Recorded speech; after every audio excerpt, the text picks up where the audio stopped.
বিএনপির মহাসমাবেশ করার মতো ঢাকাতে জায়গা নেই।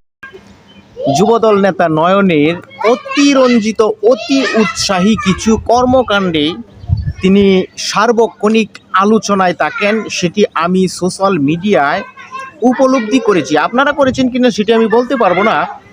বিভিন্ন ইস্যু নিয়ে, জামাত নিয়ে, আওয়ামী লীগ নিয়ে, জুলাই অভ্যুত্থান নিয়ে, জুলাই অভ্যুত্থানের নায়ক তারেক রহমান জানেন নাকি, আবার পুলিশ হত্যার বিচার।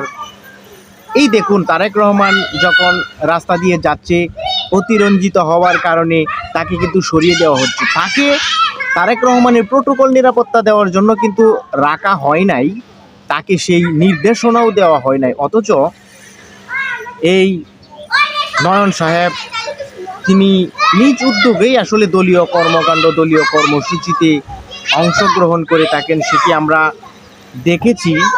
তিনি একজন সাহসী নেতা। জুলাই অভ্যুত্থানে তিনিও গুরুত্বপূর্ণ অবদান রেখেছে।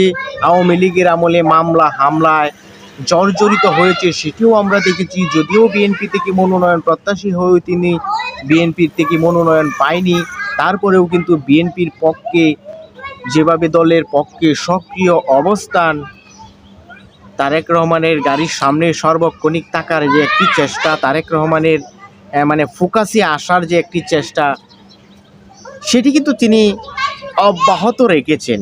তো আমি একটি কথাই বলবো, অতিরঞ্জিত অতি উৎসাহী হয়ে আলোচনায় বিতর্কিত অবস্থায় চলে যাওয়াটা কিন্তু ব্যক্তি এবং দলের জন্য ভালো হবে না বলে অন্তত আমি মনে করি।